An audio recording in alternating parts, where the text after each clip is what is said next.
Yeah, it's a real pleasure to be able to speak with the group today. Yeah, I'm Patrick Littlejohn, and as an introducer mentioned, I'm a chemical engineer, and my focus over the last few years of my career has been almost entirely on um, working on mining projects and water issues in particular, and helping First Nations governments understand potential impacts of mining on their traditional territory, rights, interests, and helping make projects better for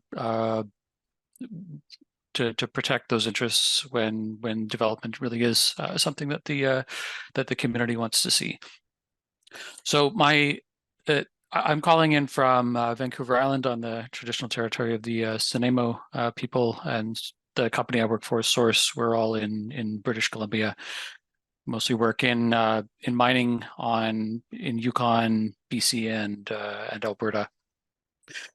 So in this presentation today, I wanted to speak about some of the big picture risks around mining and water, and what different kinds of environmental impacts that mining can have on water and how those can be addressed, and really illustrate some of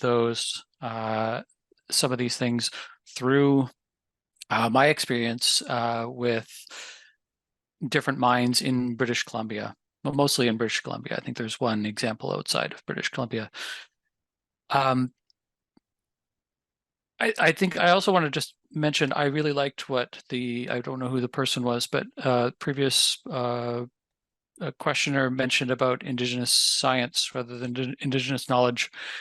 I come from a Western science background, and I'm really happy to be able to share my understanding with the folks here today. I have learned an awful lot from the work that I've done with Indigenous communities, and so I really appreciate the spirit of back and forth and recognizing different ways of knowing things. And so my presentation is really, Western science focused ways of knowing things, and I hope that you find it useful in considering projects that you may be looking at more closely. So this outline, it will cover three major areas. One is kind of mining methods and examples in British Columbia. I think it's really helpful to look at actual examples to see what mining really looks like, and take things from the paper to something that's real. I'll speak about mining water issues in terms of like what kinds of impacts and risks there are to water and watersheds with mining. I'm going to focus this really on the mine site itself. So, I'm an engineer, and so I understand a lot about how to design mines and how mines really impact water at the source of the problem. I'm not going to spend a lot of time talking about impacts to fish or like larger downstream impacts.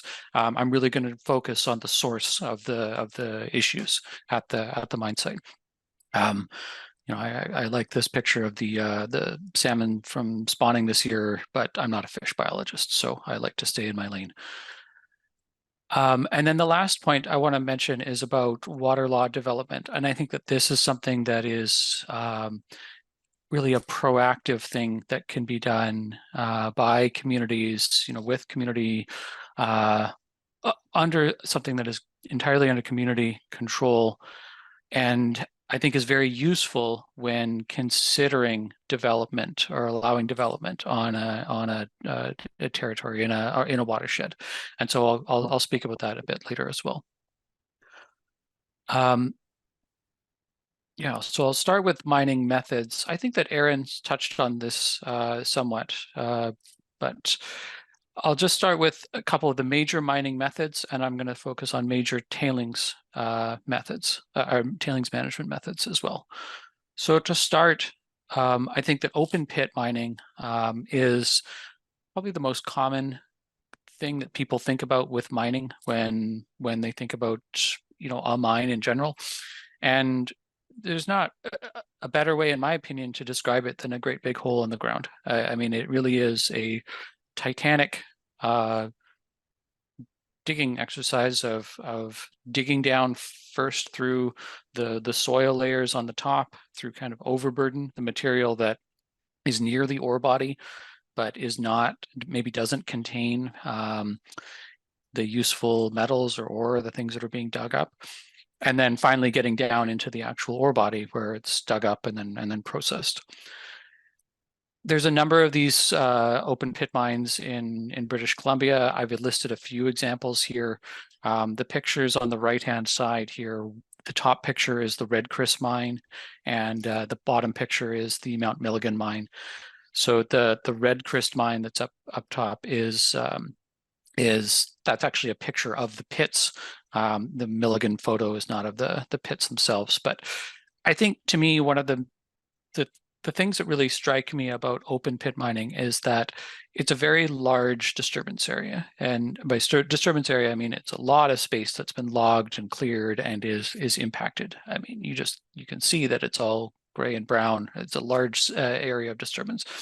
And I think what's also important here is that it's a large disturbance area because these mines tend to be going after very large ore bodies. It's also important to appreciate the amount of waste rock that is moved with open pit mining. And waste rock is the material that it's like the material that needs to be dug out in order to get to the things that the mining company actually wants. So in order to get to the copper ore or the gold ore or the good coal, then you have to go through the waste rock first. And so waste rock is something that is often moved in about the same amount of quantity as the ore itself. Like, it's not a small amount of waste rock. It's typically, tens or millions of or tens or hundreds of millions of tons of material. And so I think that this is really important in thinking about the impact of mining on water, because the waste rock and the pit itself, these are really big structures, and they really are significant. I'll speak a little bit more about some specific examples in a second. I'd like to speak more about some of the projects that I drew from for this are open pit, but I'm going to go through some of the other types of mining and types of tailings management before speaking to the case studies further. This next slide, and I apologize, I did change the order of the slides in the deck a little bit. So if you're looking at the printouts, just skip ahead a little bit and it goes to underground. I thought that the flow would make a little bit more sense, but I apologize for those who have printed out copies.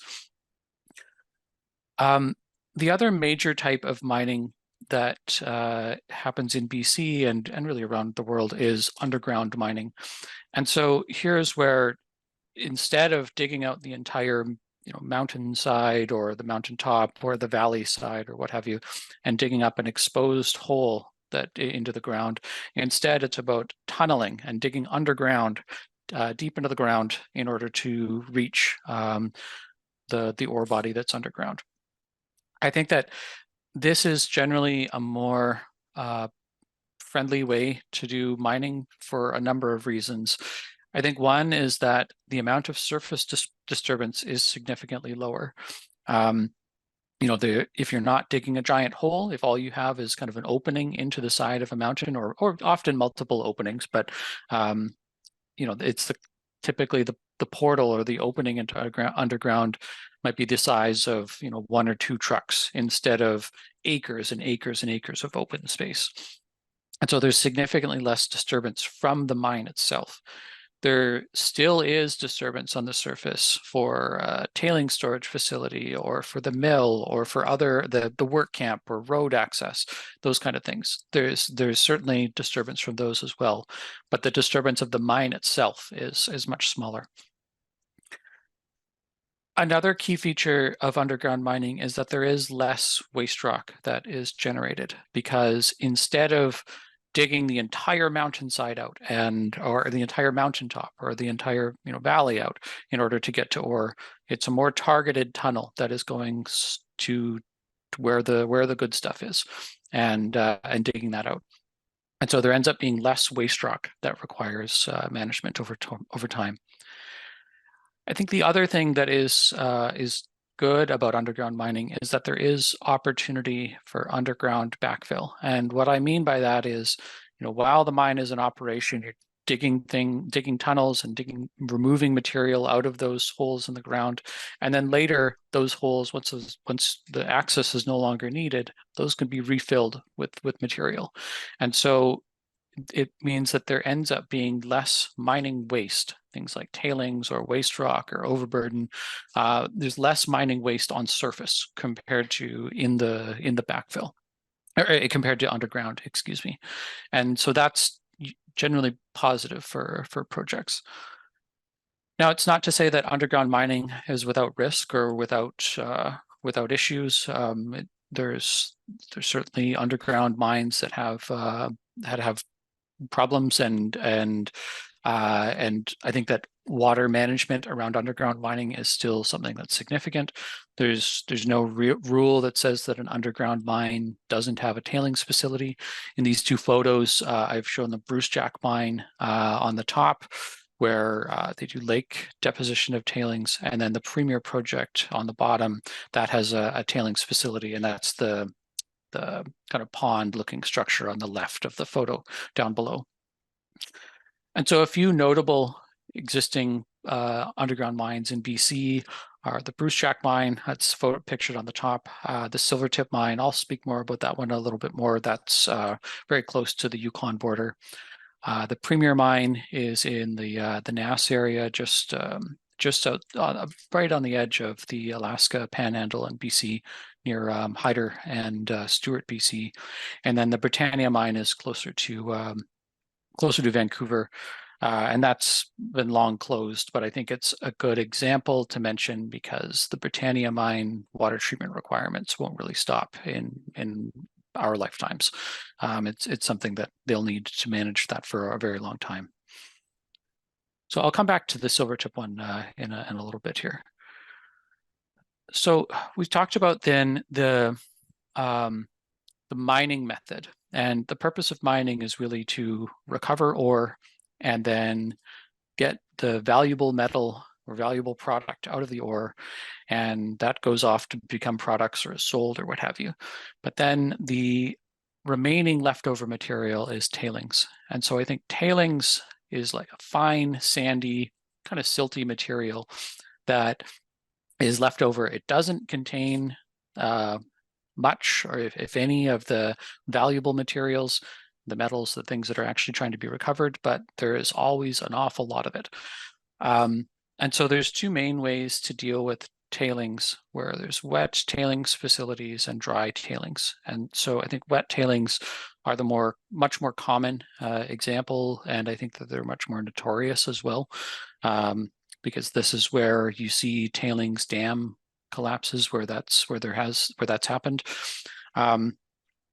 And I'll speak about dry tailings in a moment.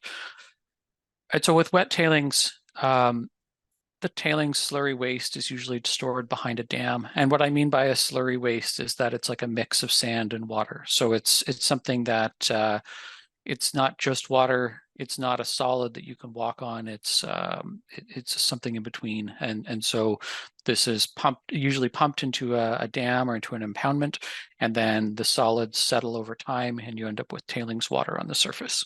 And that's what you can see in these two pictures here, especially the top photo. This is a photo from the Gibraltar mine in BC. And you can see in the far background, this is the actual dam, and that's tailings sand that's out in the background there. And then in the foreground, this is the water. That's the tailings water. And in the photo below, this is the Red Chris Dam, which is quite a tall dam as well.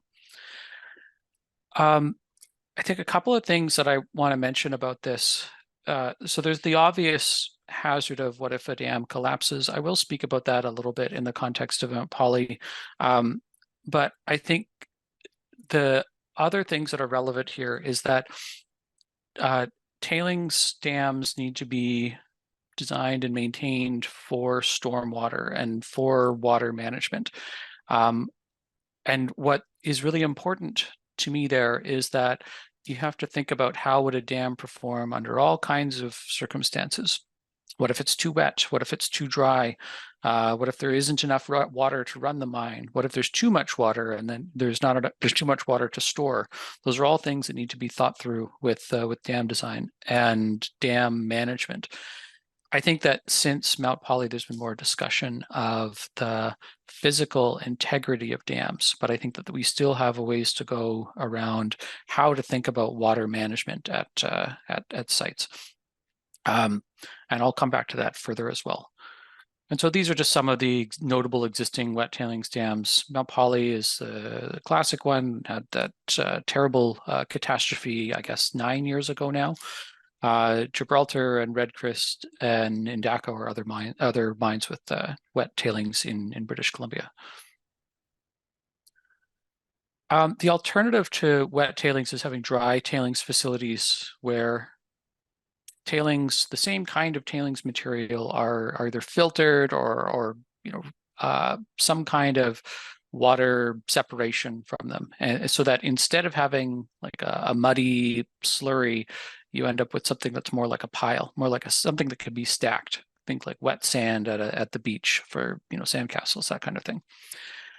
This is less common than wet tailings, but there is certainly lower physical risk.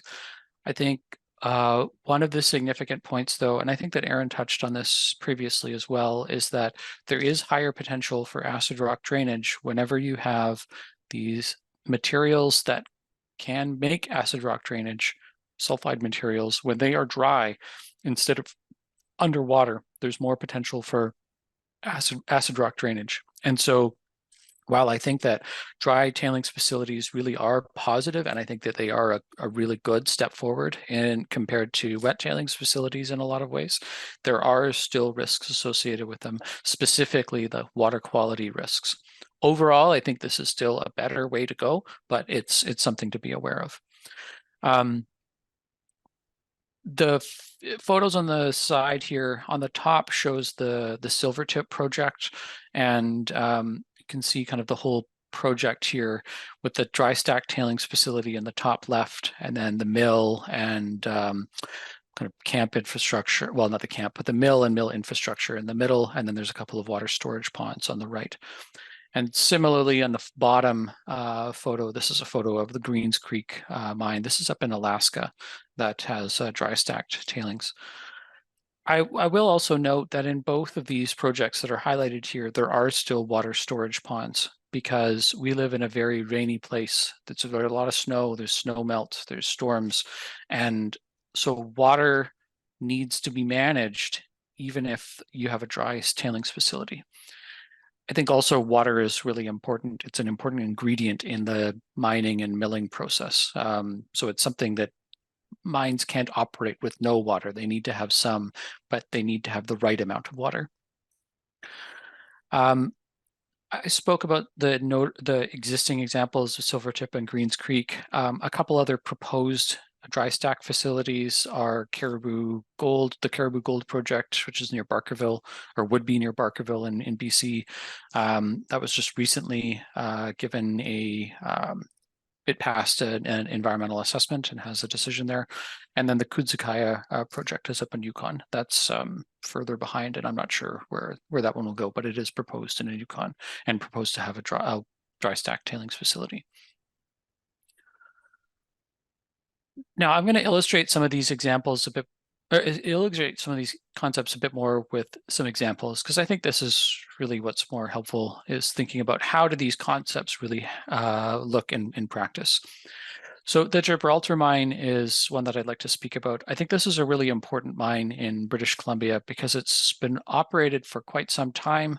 I think that it's the kind of project that has been, I don't like the word grandfathered in, but it's a project that was built and constructed and has a lot of legacy history from when I think there was even less attention paid to environmental issues and indigenous perspectives. So this is an open pit copper moly mine, molybdenum mine, I should say. It has a big wet tailing storage facility. So you can see in the picture on the right, this is just from Google Images or Google Maps. You can see the tailing storage facility on the top. And, in terms of footprint, it's about the same size as the whole mine complex with the processing plant. So it's really very big. The mine and the mine pits are down on the bottom side of the figure, and you can see that there's like a few pit pond lakes. Well, they're not lakes, but a few water storage pits that are in the mine there. And I think that this is, to me, one of the major concerns with the project, which is that with both a wet tailing storage facility or as well as big open pits, when there is a bucket that can store water, there is a tendency for mine operators to use it to store water.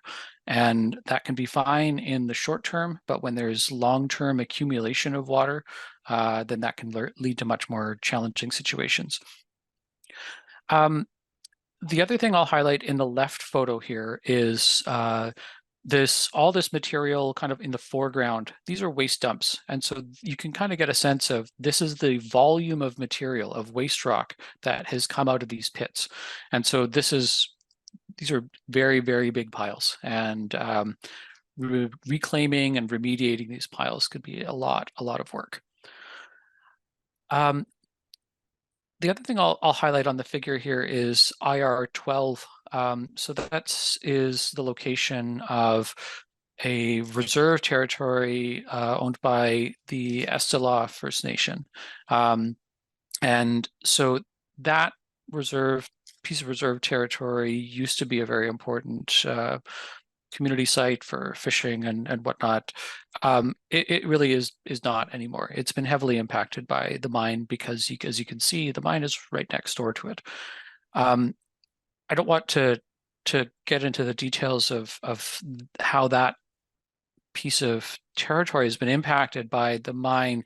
Suffice to say that it really has been. And I think that this is, to me, an example of where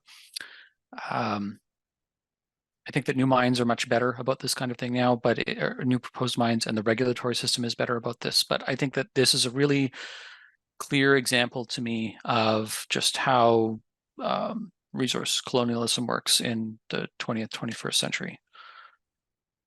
Kind of back to the water concerns around this project. I think that some of the aspects of this project that are instructive for other mines in the area is that there really is a lot of waste rock and acidic generating waste rock around the property, and currently they are accumulating a lot of acid wastewater at the site.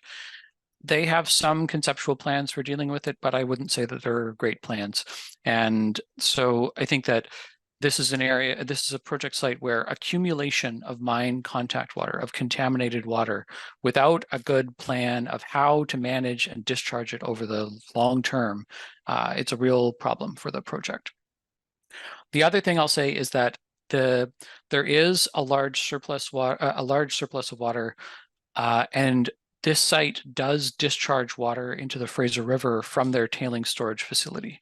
So they don't discharge the acidic water from the mine, but they do, which is the really nasty water from the mine, but they do discharge water that is impacted from the tailings facility. It's not acidic, but I think that it is a real point of contention among a lot of the First Nations that are affected by the mine in the area here. So this has been that discharge of untreated water into the Fraser has been subject to appeal and a lot of discussion. The next example that I want to speak about is Mount Polly. I think that this is probably familiar to everyone. I don't intend to dwell on the details of the disaster of the tailings storage facility collapse. I think, or not collapse, but breach. But what I do think is important about this site is that the tailings dam failure occurred in 2014. Prior to that, the mine, well, when the mine was initially designed, it was designed as a zero liquid discharge facility where there would be no water that ever was discharged from the site. I think that in about 2006 or 7 was when it really became apparent that they were accumulating too much water around the site. And there was a lot of back and forth about what would be a suitable and acceptable way for water to be released with treatment or without. And there wasn't agreement on that. And I don't think that the accumulation of water caused the tailings dam failure, but it made the consequences of that failure much worse because instead of having a much smaller pond on the top of the tailings facility, there was now a much bigger pond that was there. And so there was more scouring of the downstream. And so to me, one of the things that this site really highlights is that zero liquid discharge is not feasible in British Columbia. I think that it's easy to imagine a situation where everything about a mine is contained, but I don't think that that's practical because it rains so much, because there's snow, because there's potential for water accumulation, and because of climate change also. All of these things get harder to predict. So I think that's an important piece there, is that planning for some kind of discharge, even if it's a contingency or not expected to be needed, I think is still very important. The Silvertip site, this is a project that's way up north, just barely south of the Yukon border. And this is a lead zinc mine. It's currently in care and maintenance, but I think that there are some plans to restart it. I'm not sure where that's at right now. And the treated water is discharged to Silvertip Creek. I think one notable thing here to me is that the water is treated and it goes into the creek that is right next to the mine. So water, I think that in this photo here, I'm not sure if you can see my my pointer, but the lower of these two ponds is, I don't know, maybe 100 meters, 50 meters away from Silvertip Creek. And so I think that this is important because it means that water that comes into the mine footprint, water that's in the mine catchment area, it's returned to the creeks that are right nearby it. And there's quite stringent water treatment and water discharge requirements for this project. So rather than discharging it to Quesnel Lake, like in Mount Polly, or to the Fraser River, like with the Gibraltar mine, it's going to Silvertip Creek. And I think that returning water to the place that it should be naturally, as much as can be done, I think that's a good aspect of mine design. Finally, I'll speak about the Blackwater project. This is an approved and permitted open pit gold mine down a few 100 kilometers south of Smithers, give or take. This would be an open pit gold mine with a wet tailings facility. I do think that one thing that's really notable about this project is the extent to which First Nations comments and perspectives have been incorporated into the design of the project. You know, it's still an open pit project. It's still a wet tailings facility, so it still is a large disturbance area. But I think in particular around water, there is a pretty robust water management, water treatment, water discharge plan that was designed with the Yinkadene water law in mind. And that's the community developed water policy and water law that the Carriacou County First Nations put together specifically for projects that were in their territory, and that all projects in their territory have to follow. And so I'll come back to that a bit in a little while. But I think this is distinctly different compared to the two other open pit mines I showed, in that, you know, for those projects, the water management was really not designed with any kind of with these perspectives in mind. I'm going to speak at a high level on a few different water or types of water issues for projects here. I don't want to spend a huge amount of time on this, but I think these are just good big picture concepts to keep in mind. thinking about any kind of mining development on territory. So one, I think, is erosion. This is, I think, an obvious one, and it applies to mining, but really any kind of development, whether it's logging or agriculture or, developing towns or other things. Anytime you remove the vegetation, you're encouraging erosion during storms, and so sediment can impact waterways and stuff. I think that this is again a fairly straightforward one, but it's relevant for mining, especially large open pit mines where there's a much larger disturbance area. Now, more mining specific is acid rock drainage. I think Aaron spoke about this as well. Really, the way I think about this is that minerals that are underground, like deep under the earth, kind of in their natural place, in the place that they've been for, thousands, millions, billions of years, the rocks are kind of moving at their own pace, and they're moving at a pace, it's on rock time, which takes thousands or tens of thousands of years for things to change ever so slowly. Once these certain kinds of material are brought to surface and exposed to air and exposed to water, then those kind of processes change, and the rocks kind of go from dormant to being much more active, chemically active, and they can release metal and acidity into water and make pretty nasty contaminated waters. So this is a risk that's for any mine that has sulfide or some sulfide, which in my opinion is a risk for pretty much all mines in BC. Some it's much more of a problem, some it's less of a problem, but it's relevant for all BC mines. It's something that really needs to have the tires kicked on it. The acidic water can be really toxic. You can see photo down below. This isn't super acidic water in the picture down below, but you can nevertheless see that it stained the rocks with that kind of ruddy iron color. And I think critically for long-term and end land use planning, the key thing here is that acid rock drainage is something that takes a long, long time to burn out. And so it can lead to perpetual or forever or decades to centuries long water treatment needs for water to be safe for environmental purposes or drinking water or community use or what have you. And so perpetual treatment, I think, forever is a very long time. Another aspect of contamination is the use of chemicals that are involved in mining. And I think the two things that I think are particularly relevant is blasting residue. And so that's when you use explosives to blow apart rock. There is ammonium nitrate left on the rock, and that's kind of like a fertilizer, really. And then the other one is cyanide, which is commonly used for gold recovery, which is extremely toxic in and of itself. Both of these things, though, they degrade into nutrients, the kind of things that you would find in agricultural runoff. And so they are certainly environmentally relevant. They do have to be appreciated during mining. But I think the critical thing is that when the operation is not adding these chemicals, then there's a finite amount of them. It's not like the minerals where as long as you have a pile of rocks there, you might have contaminants. Once you stop adding these chemicals, there's a finite amount that needs to be managed. And so I think that's important. Now,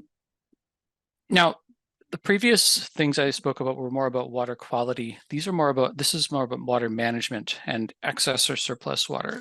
And so I spoke about this earlier, where when you have water that flows across a mine site, when you have mine contact water that is picking up contaminants and pollution, then you can it's possible for that water to accumulate in mine infrastructure.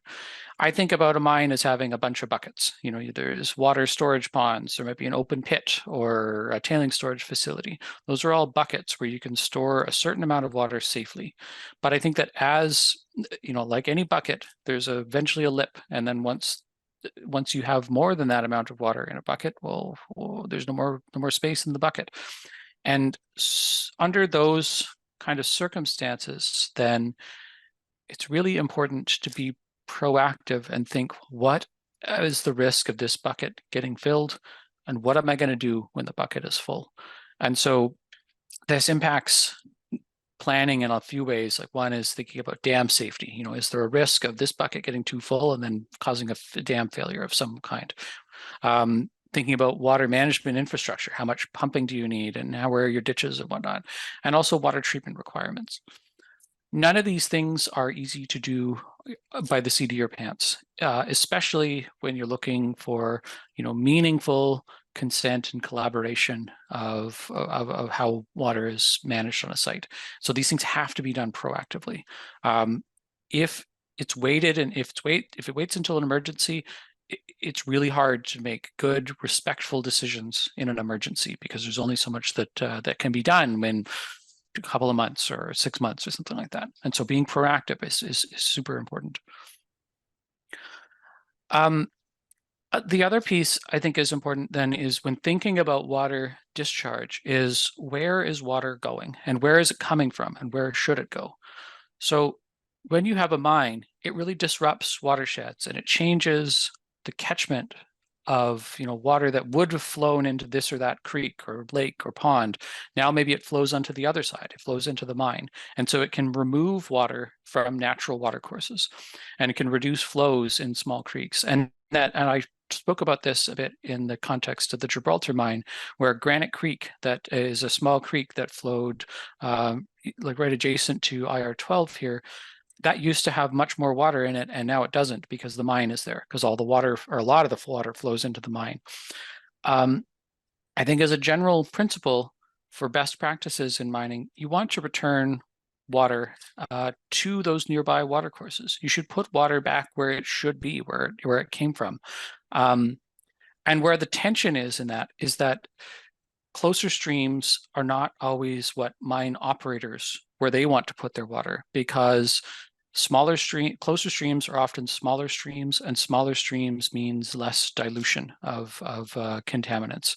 And so there's often a tension there between mine owners and operators wanting to discharge into larger water bodies that have more dilution and dilutive capacity, but larger water bodies often tend to be the ones that are more important as well, like the Fraser River or Francois Lake, or I mean, there's no shortage of important water bodies in the province, the Stikine River.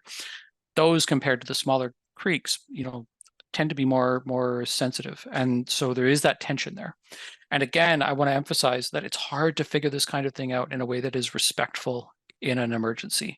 When the time to figure this kind of thing out is in advance, before you need it. I always think about it like driving a car.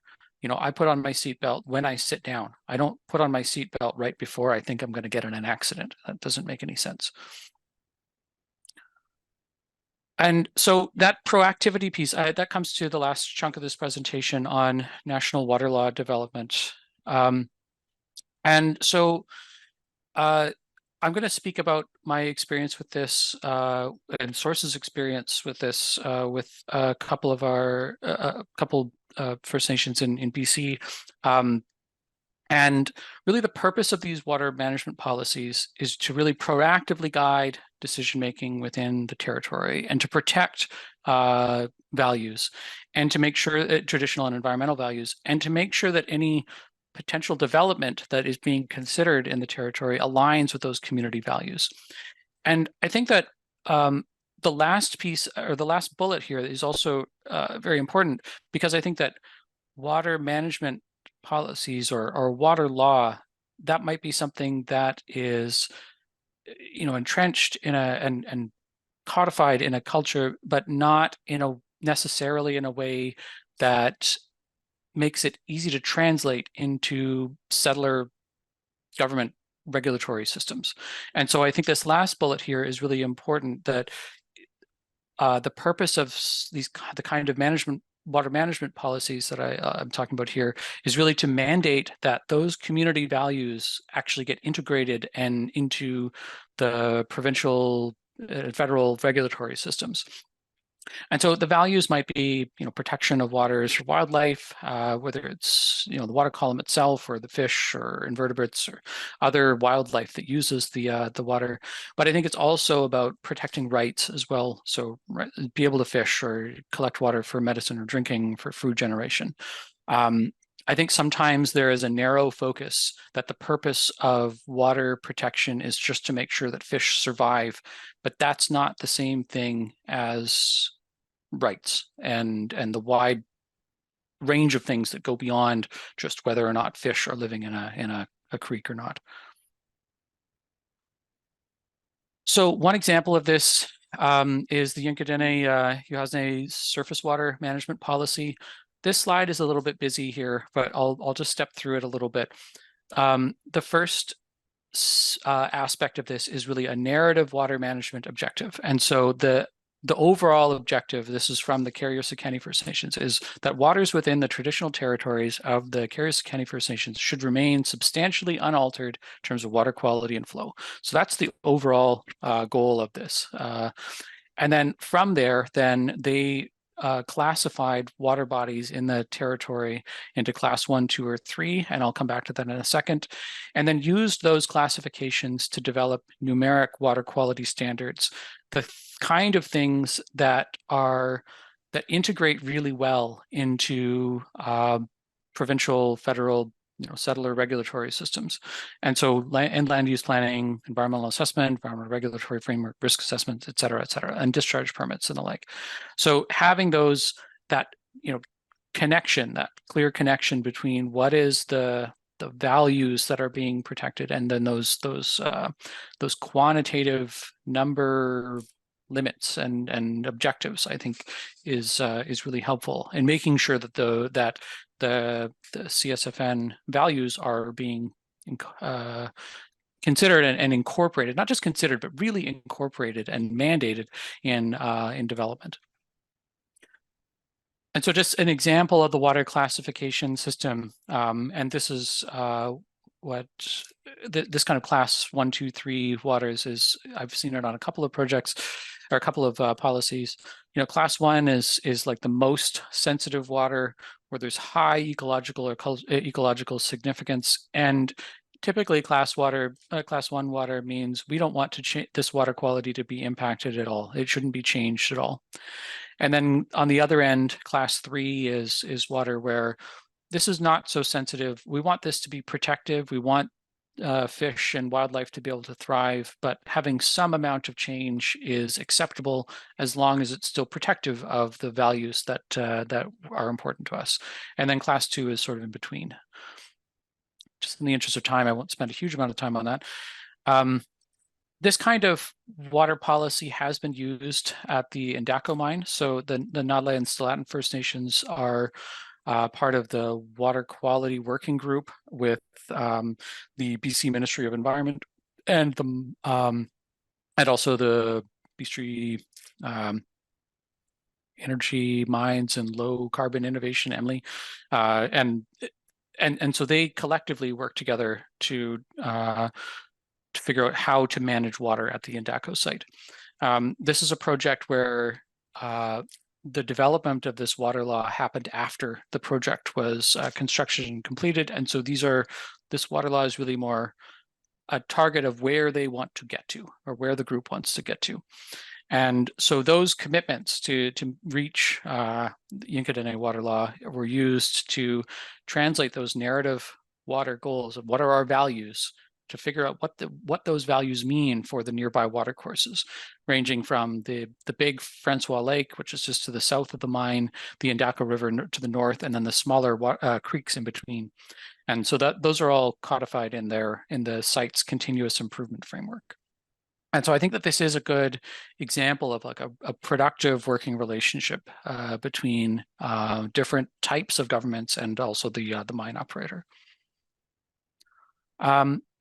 And then with the Blackwater Gold Project, I just wanted to highlight this one phrase from the EA decision statement, where it states that the proponent has to account for the water quality standards established under this water quality management policy and the Yinkadene water quality standards for these important water bodies. And so, the EA statement specifically says that this water law has to be, the project has to align with this water law.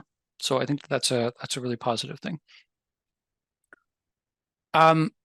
Just There is some capacity funding programs for water law development. I'm not affiliated with either of these groups, so just funding sources that I'm aware of. So IndigenousWatersheds.ca and New Relationships Trust are two BC-based organizations where this kind of capacity funding and support for doing this kind of work is available. The Indigenous Watersheds project is specifically focused on this kind of water law and protection of water, whereas New Relationship Trust is broader than just water issues, but I think water issues would fall under it as well. And so I think that this activity here, I think, is really of thinking through what are our values as a community, as a government, as a nation, and thinking about how does that impact how we want to see water and watersheds protected in the territory, and what degree of it protection is important for these different water bodies. To me, that's the kind of thing that is very useful to do earlier in a rather than later. Because if a mine already exists, so there's already a project that's there, then you're trying to change something that already exists. On the other hand, if you show up to the table and say, we're interested in exploring this development, and here is the law that you're going to have to follow if you want to do it, that's so much stronger and so much it creates a much more collaborative and respectful working relationship. And so I think that doing this kind of thing in advance is very, very helpful, and it really enshrines the things that are important to a community at the outset, instead of trying to fix things down the line. I always think about mines as, it is kind of like cracking an egg, and it's a lot easier to crack an egg than it is to put it all back together afterwards. And so that proactivity, I think, is very valuable. That's all I wanted to cover here. And Sydney, thank you very much for your attention. And I'm happy to answer any questions, or you can reach out to me on email. That's there as well.